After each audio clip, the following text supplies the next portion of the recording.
साथियों नमस्कार, स्वागत है आप सभी का। साथियों, सभी परिषदीय विद्यालयों में पूरे राज्य में एक कार्य ज़ोरों से चल रहा है बाल गणना का, जो हमें 20 तारीख तक 20 अप्रैल तक कंप्लीट करके देना है। बाल गणना जो करना है, हमें प्रत्येक बच्चे के घर जा कर के करना है। मतलब हर अभिभावक के या हर उस गांव में जितने भी लोग रह रहे हैं सभी के डोर टू डोर जाना है।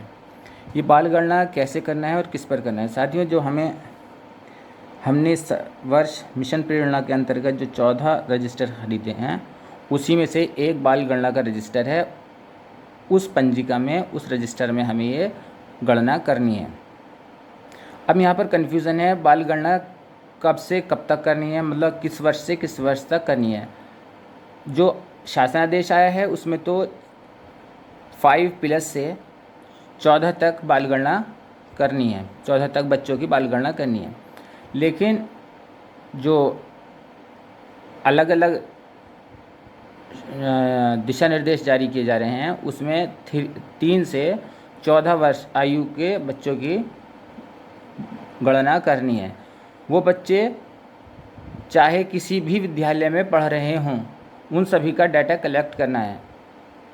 3 से 14 तक के सभी बच्चों का अपने रजिस्टर में पंजीकरण करना है। मतलब जो हमारा बाल गणना पंजिका है उसमें पंजीकरण करना है 3 से 14 तक के सभी बच्चों का। तो जो हमें पहले रजिस्टर दिखा रहा हूँ, रजिस्टर ये है जो हमने रजिस्टर ख़रीदे हैं, उसी में से एक रजिस्टर ये है बाल गणना पंजिका। इसका ऊपर ऐसे लिखा हुआ है, ये बना हुआ है सब। अब यहाँ पर हम लिख लेंगे जो भी विद्यालय होगा, ये मैंने एग्जाम्पल के तौर से लिख लिया है। प्राथमिक विद्यालय लठीरा, प्राथमिक उच्च प्राथमिक कंपोजिट। तो हमारा विद्यालय अगर प्राथमिक है तो प्राथमिक लिख लेंगे, उच्च प्राथमिक है तो उच्च प्राथमिक, और कंपोजिट है तो कंपोजिट लिख लेंगे। इसके बाद डिस्ट्रिक्ट जो भी है, संबल या जो भी है उसको डाल देंगे और यूडाइस डाल देंगे। इसके बाद हम अब इसमें देखते हैं अंदर की तरफ, अंदर क्या क्या दे रखा है। साथियों, इस रजिस्टर में पहला पेज जो है यह है बाल गणना पंजिका। इसमें सबसे पहले लिखेंगे विद्यालय का नाम, प्राथमिक विद्यालय लठीरा, या जो भी विद्यालय है आपका वो विद्यालय यहाँ पर लिख देंगे। उसके बाद मंझरा है तो मंझरा, ग्राम सभा है तो ग्राम सभा, ये जो भी है आपका यहाँ लिख देंगे। या कोई शहर से बिलोंग करते हैं तो वहाँ पर उसका नाम लिख देंगे। तो लिख दिया यहाँ पर लठीरा ग्राम सभा, यहाँ पर लठीरा। अब यहाँ पर सबसे पहला इसमें 27 कॉलम्स हैं। क्रम संख्या, छात्र की यूनिक पहचान संख्या, प्रवेशांक, बच्चे का नाम, लिंग, जाति, धर्म, वर्ग, जन्मतिथि, पिता का नाम, शैक्षिक योग्यता, व्यवसाय, माता का नाम, शैक्षिक योग्यता, व्यवसाय। और इसके बाद है व्यवसाय, पता, मोबाइल नंबर। ये एक पेज का है। अब दूसरे पेज पे हैं कुछ कॉलम्स। दूसरे पेज के इसमें APL BPL कार्ड है, कार्ड धारक का लिखना है। नामांकन की स्थिति, हाँ नहीं, नामांकित विद्यालय, नामांकन न कराने का कारण, पूर्ण की गई अंतिम कक्षा, विद्यालय छोड़ने का कारण, वर्तमान व्यवसाय। अब इसमें है अगला कॉलम निकटस्थ विद्यालय की दूरी, प्राथमिक की और उच्च प्राथमिक की, दिव्यांगता और घुमंतु परिवार है, हाँ नहीं, स्थायी पता। तो इस तरीके से ये 27 कॉलम्स हैं, ये हमें फिल करने हैं। तो मैं बता रहा हूँ सभी कॉलम्स को कैसे फिल करना है। तो सबसे पहले है क्रम संख्या में यहाँ पर डाल देंगे 1 2 3 4 5 6। प्रत्येक बच्चे को एक क्रमांक दे देंगे, एक क्रम दे देंगे, मतलब नंबर दे देंगे। जैसे पहले है निरेश तो इसको दे देंगे इधर।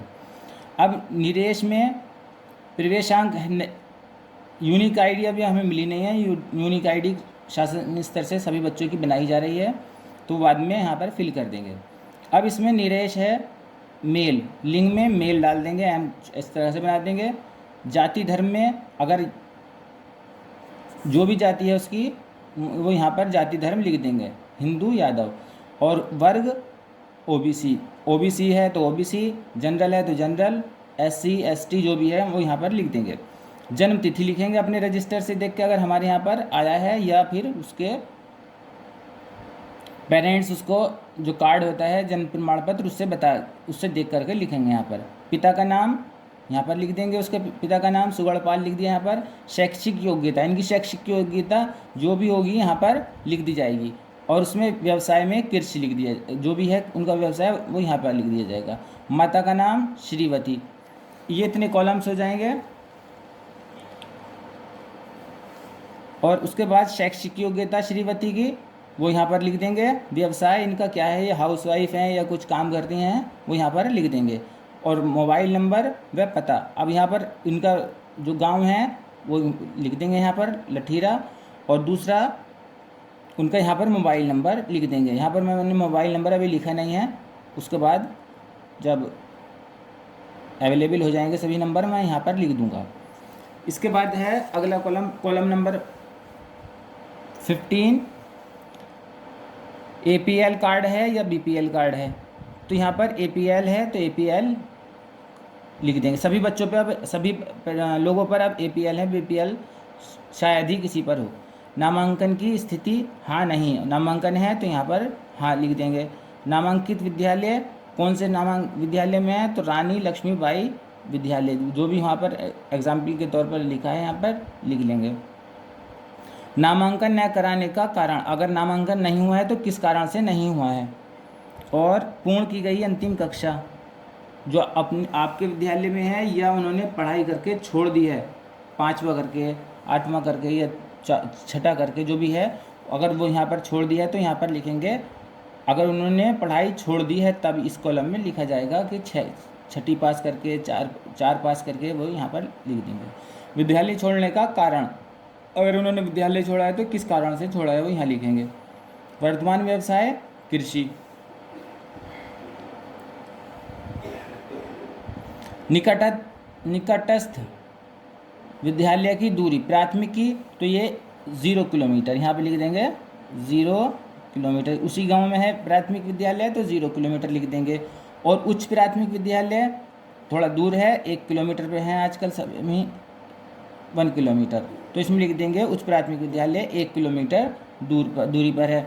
दिव्यांगता नहीं है, दिव्यांगता तो यहाँ पर नहीं लिख देंगे, यहाँ काट देंगे यहाँ। और यहाँ पर घुमंतु परिवार है, मतलब जैसे भट्टे पे काम करने वाले हैं या कभी इधर कभी उधर घूमने वाले परिवार हैं, तो वहाँ पर उसमें अगर नहीं है तो नहीं कर देंगे, हाँ है तो हाँ कर देंगे। और स्थायी पता जो है उनका गांव का नाम लिख देंगे जिस गांव से वो बिलोंग करते हैं। इसी तरीके से हम अगले कॉलम्स अगले नंबर्स भर लेंगे, क्रमांक 2 3 4 5 6 7 8 तक, जहाँ तक हमें अंतिम बच्चे की गणना करनी है वो इसमें यहाँ पर लिख देंगे।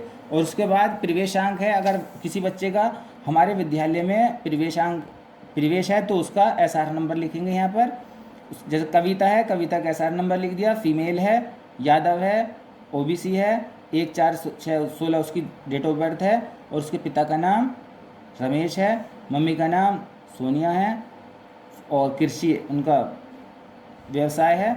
और ऐसे करके इसी तरह से हम पूरा फिल कर देंगे यहाँ पर। तो इसी तरीके से ये सब फिल हो जाएगा, ये सारे पेपर्स फिल हो जाएंगे जहाँ तक हमारा अंतिम नंबर नामांकन हुआ है इस रजिस्टर में। और हमें जो बाल गणना करनी है वो 3 से 14 आयु वर्ग के सभी बच्चों की बाल गणना करनी है। अब 3 से 6 वर्ष के जो बच्चे होते हैं वो होते हैं आंगनवाड़ी में। अगर आंगनवाड़ी में है बच्चे 3 से 6 आयु वर्ष का है तो उसके नामांकन के उसमें लिख देंगे कि उसमें आंगनवाड़ी में बच्चा प्रवेशित है, आंगनवाड़ी में नामांकित है बच्चा, इस तरह से लिख देंगे, ये लिखा हुआ है। और अगर जो अन्य विद्यालयों में है तो उनका अन्य विद्यालयों में लिख दिया जाएगा। तो साथियों समझता हूँ आपको ये रजिस्टर जो है अच्छी तरीके से बनाना आ गया होगा, इसमें कोई कन्फ्यूज़न नहीं है। हमें जो बाल गणना करनी है वो 3 से 14 आयु वर्ग के बच्चों की करनी है। और इस बाल गणना का रजिस्टर जो है ये जो तैयार हो रही है इसकी कॉपी हमें एक अपने पास रखनी है, एक डिप्टी के या एबीएससी के अपनी बीआरसी पर जमा करना है, और एक जो कॉपी है वो इसकी कॉपी जाएगी बीएसए ऑफिस को। अब जो ये सार जमा होगा, वो सार जो जमा करते हैं वो जूनियर या यूपीएस के टीचर्स करते हैं। हमें जो बना के देनी है कॉपी, एक कॉपी हमें उच्च प्राथमिक विद्यालय के हेड को देनी है। वो जितने भी उस ग्राम पंचायत में मंझरे होंगे, अगर मंझरे में हैं तो उसमें जितने भी विद्यालय आ रहे होंगे उन सभी का मिला करके उसको सार बनाकर देंगे। एक उसका प्रपत्र आता है सार बनाने का, उसमें वो बना के देते हैं। तो इस तरह से हमें 3-4 कॉपी तैयार करनी है, मतलब उसकी फ़ोटो कॉपी करा लेंगे इसी रजिस्टर की, और हमें एक उधर दे देंगे उच्च प्राथमिक विद्यालय में, और एक बीआरसी पर, एक बीएसए ऑफिस में। तो साथियों, समझता हूँ आपको ये बाल गणना रजिस्टर तैयार करना आ गया होगा। यदि कोई कन्फ्यूज़न है तो आप कमेंट बॉक्स में आकर क्लियर कर सकते हैं। वीडियो देखने के लिए आप सभी का बहुत बहुत धन्यवाद।